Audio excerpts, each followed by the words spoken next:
अस्सलाम वालेकुम नाजरीन। आजकल राना सनाउल्लाह बहुत से हकाइक से पर्दा हटा रहे हैं। आज राना सनाउल्लाह ने एक और बात को तस्लीम कर लिया कि अवाम ने हमें मुस्तरद कर दिया है और इमरान खान को जितवाया है। 8 फरवरी इलेक्शन के बाद इमरान खान और अहम हो गए हैं और इसके बगैर मुल्क नहीं चल सकता। आइए नाजरीन इसकी अहम गुफ्तगू सुनते हैं राना सनाउल्लाह साहब की, पर इस पर बात करते हैं।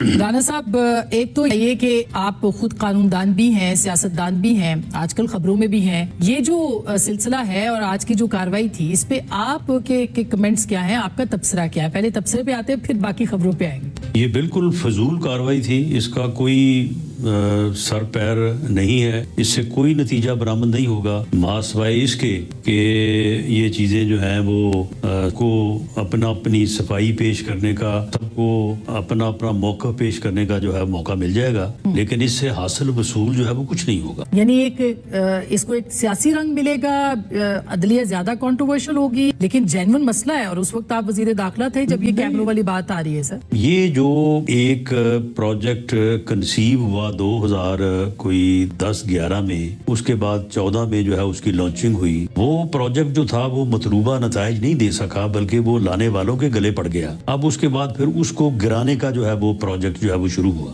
और उसके नतीजे में आगे फिर स्टेप बाय स्टेप जो है वो आज हम यहाँ तक पहुँच गए हैं। अब हम अप्रैल 2024 में बैठे हैं। अदारों का बैठाया गया, फिर उसको गिराने के लिए जो है वो सारे पापड़ जो है वो बेलने पड़े। राना साहब, आपने बड़ी अहम बात की है, मगर इसी बात के अंदर से भी एक आपने बात की कि एक प्रोजेक्ट बनाया गया फिर गिराया गया। इसका मतलब ये है कि आप ये कह रहे हैं कि जो इस्टेब्लिशमेंट थी वही हुकूमत को, इमरान खान साहब की को खत्म करना चाहती थी और फिर अपोजिशन उस वक्त की जो थी वो उनके आलाए कार बनी। क्या आप ये कहना चाह रहे हैं? जी, मैं ये अर्ज करनी चाह रहा हूँ कि इमरान खान को जो है वो जब लाया तो उसे इलेक्शन के जरिए से गया। जब ये आ गया और लीडर ऑफ द हाउस बन गया, पार्लियामेंट से अक्सरियत हासिल कर ली, वजीर आजम का ओथ उठा लिया, और जिस दिन ये पहले दिन आया उन्होंने कहा तुम्हारी ऐसी तैसी, मैंने तो तुमको छोड़ना ही, मैं तो तुमको जेलों में डालूंगा। तुम कहते हो मैं आपके साथ बैठ जाऊं, तुम चोर, तुम डाकू, तुम ये तुम वो, मैं आपके साथ बैठूं? मैंने तो नहीं बैठा। लेकिन फिर राना साहब, फिर आप जेल में डालते हैं कि उनको फिर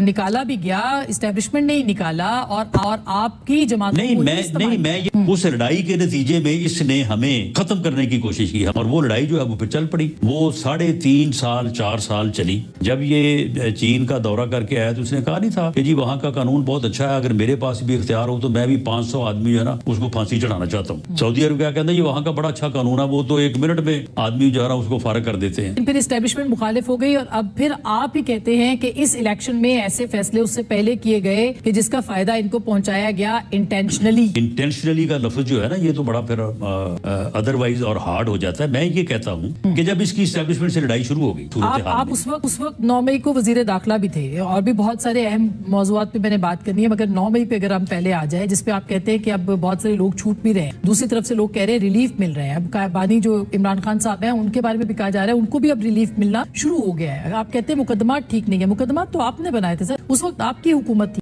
मुकदमात को जो प्रोसीड किया गया उसमें जो है वो गलती है। जैसे ये जो किसका तोशाखाना केस है, जब उसका ट्रायल हुआ तो उस ट्रायल में कुछ ऐसे प्रोसीजरल जो है वो खामियां रह गई हैं, तो वो उसमें कमियां रह गई हैं। इसलिए मुझे लगता है कि उनकी बुनियाद पे वो केस या रिमांड हो सकता है या उसमें इनको रिलीफ मिल सकता है। और वो कमियां जो है वो आप कह रहे हैं कि अनइंटेंशनल थी, वो इंटेंशनल नहीं थी, किसी ने रिलीफ दिया नहीं, उनको मिल गया उन कमियों की वजह से। और वो जाहिर है कि प्रोसिक्यूशन कमजोर थी। वो क्यों कमजोर थी? नैब कहती है हम सस्पेंशन कर दें, हम जिद नहीं करते। ये अनप्रेसिडेंटेड था जो परसों तरसों हुआ, या गैर मामूली बात थी जो हुई है। अमजद परवेज साहब वो बहुत अच्छे वकील हैं, मैं उनकी इंटेंशन पे डाउट नहीं कर सकता। मैं समझता हूँ कि उन्होंने वाकई कोई ऐसी चीज महसूस की होगी कि ये प्रोसीजरल यहाँ पे लकूना है जिसको उन्होंने एडमिट किया, तो मेरा ख्याल होगा जरूर। अनइंटेंशनली भी हो सकता है, जल्दी केस को खत्म करने की वजह से भी हो सकता है, तो ये सारी चीजें हो सकती हैं। लेकिन बहरहाल जो चीज एक मौके पे है। आपको लगता क्या है? आपने कहा कि 2 साल चलता अगर सिंपल मेजोरिटी होती, जो कि नहीं है। ये बंदोबस्त, ये सिस्टम, ये हुकूमत आपको कितना चलती दिखाई देती? देखें जी, जब वो ना हो सका जो हमारा मौक़िफ़ था या हमारा रिजॉल्व था या जो हम चाहते थे, उस वक्त ही पता था कि इस गवर्नमेंट को लेने के भी हमारे ऊपर जो असरात हैं वो कोई पिछली जो 16 माह की गवर्नमेंट हमारी और 13 माह की केयर टेकर, ये केयर टेकर भी हमारे खाते में पड़ा। जो बुरा उन्होंने किया वो हमारे खाते में पड़ा कि हमारी कंटिन्यूटी है। तो تو یہ 29 ماہ کی جو گورنمنٹ ہمارے کھاتے میں پڑی وہ، تو یہ بھی جو ہے وہ ہمارے کھاتے میں جو ہے یہ کوئی اتنا اچھا اس کے معاملات نہیں ہوں گے، لیکن معاملہ یہ ہے کہ یہ سب کے ساتھ دینے کے بغیر شاید یہ کامیابی جو ہے مجھے مشکل اور بعض کو ناممکن نظر آ رہی ہے۔ جو اس کا یعنی پولیٹیکل ریلیونس ہے جو کہ 8 فروری کے بعد اور مزید جو ہے وہ ریلیونٹ ہوئی ہے، تو وہ نہیں تیار، جو میری اسیسمنٹ ہے، بلکہ میرا تو کیونکہ میں نے اسے ڈیل کیا ہے 16 ماہ، میرا تو یہ اندازہ ہے کہ وہ آمادہ ہوگا بھی نہیں۔ تو پھر جب وہ آمادہ نہیں ہوگا تو پھر 2 ہی چیزیں ہیں اس عدم استحکام میں کنٹریبیوٹ کیا ہے، تو یہ اب اور نہیں، میرا نہیں خیال کہ اب اور یہ چل سکے یا یہ ملک اس کو برداشت کر سکے۔ اس وقت جو نظام ہے، کیا آپ سمجھتے ہیں کہ اس وقت واقعی آپ کی جماعت بھی اسی جمہوریت کے ساتھ کھڑی ہے جس کو، یا ووٹ کو عزت دو کے ساتھ کھڑی ہے، جس کا نعرہ لگا کے آپ لوگ آئے تھے اور خاص کر کے میاں صاحب واپس آئے تھے؟ دیکھیں، جو عصر حاضر کے کمپلشن ہوتے ہیں، تقاضے ہوتے ہیں، معاملہ یہ ہے کہ پی ایم ایل این نے یا میاں نواز شریف نے سیاست تو پاکستان میں ہی کرنی ہے نا۔ اب معاملہ یہ ہے کہ ووٹ آف نو کانفیڈنس کرنا پڑا، اس کے لیے جو ہے وہ پھر سب کو اکٹھا کرنا پڑا، جب سب کو اکٹھا کیا تو ان کی پھر ماننی بھی پڑی، اور جب ماننی پڑی تو پھر جو ہے وہ حکومت جو ہے وہ کرنی پڑی۔ حکومت کرنے کے جو ہے وہ پھر اثرات جو ہے وہ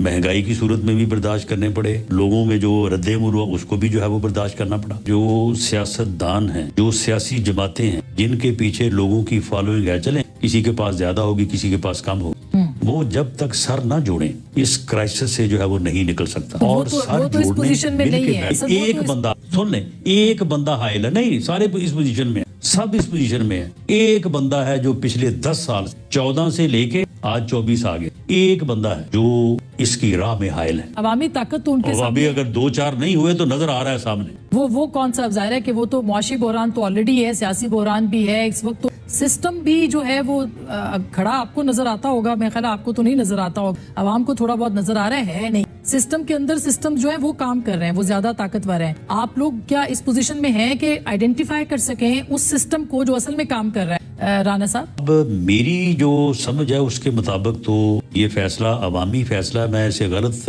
کا لفظ تو نہیں کہہ سکتا، لیکن میں اسے متفق نہیں ہوں، اور میں سمجھتا ہوں کہ اب جو انتظام کیا گیا ہے اس کو آپ اندرونی سسٹم کہہ لیں، اس کو بیرونی سسٹم کہہ لیں، اس کے 50-50 چانسز ہی ہیں۔ یہ فیئر الیکشن تھا آپ کے خیال میں؟ نہیں، میں دیکھیں فیئر الیکشن تو خیر اس ملک میں کوئی بھی نہیں ہوا، تو اس لیے میں اس کو کیسے یہ سرٹیفکیٹ جو ہے وہ دے سکتا ہوں۔ عوام نے جو ہے وہ مینڈیٹ، شاید وہ ہماری ورے وہ آرگومنٹس جن کو ہم بیان کرتے رہے کہ جناب اس مہنگائی کے ہم ذمہ دار نہیں ہیں، یہ اس چیز میں ہمارا دوش نہیں ہے، لیکن شاید اس کو لوگوں نے جو ہے وہ زیادہ اکثریت سے، جتنی اکثریت ہم چاہتے تھے، انہوں نے ایکسیپٹ نہیں کیا۔ اچھا، یہ ایک آپ نے ایک اور بڑی مسترد کا لفظ اس لیے اچھا نہیں لگتا کہ لوگوں کی رائے تقسیم ہوئی۔ جی تو ناظرین، آپ نے رانا ثناء اللہ کی گفتگو سنی۔ رانا ثناء اللہ نے بڑے انکشاف کر دیے اور عمران خان کے حوالے سے کیا کیا حقائق بیان کر دیے، اور عمران خان کو 8 فروری کے الیکشن کا بھی حوالہ دیا کہ عمران خان 8 فروری کے الیکشن میں جس طرح ہم لوگوں نے ان کے ساتھ دھاندلی کی اور دھاندلی کروائی گئی، یہ عمران خان کے حق میں درست نہیں تھا، اور عمران خان کے بغیر ملک اب نہیں چل سکتا، کیونکہ عمران خان ایک واحد لیڈر ہے جو آج کل پاکستانی عوام کے دلوں میں بس رہا ہے، اور اس کے بغیر ملک کا چلنا بہت مشکل ہے۔ تو ناظرین، رانا ثناء اللہ بہت سے حقائق سے آج کل پردہ ہٹاتے رہے ہیں، اور اس ویڈیو میں بھی آپ نے دیکھا کہ رانا ثناء اللہ نے کس طرح حقائق سے پردہ ہٹایا۔ تو یہ تھی آج کی ویڈیو، ملتے ہیں پھر اگلی ویڈیو میں، اب تک کے لیے اتنا ہی، اللہ حافظ۔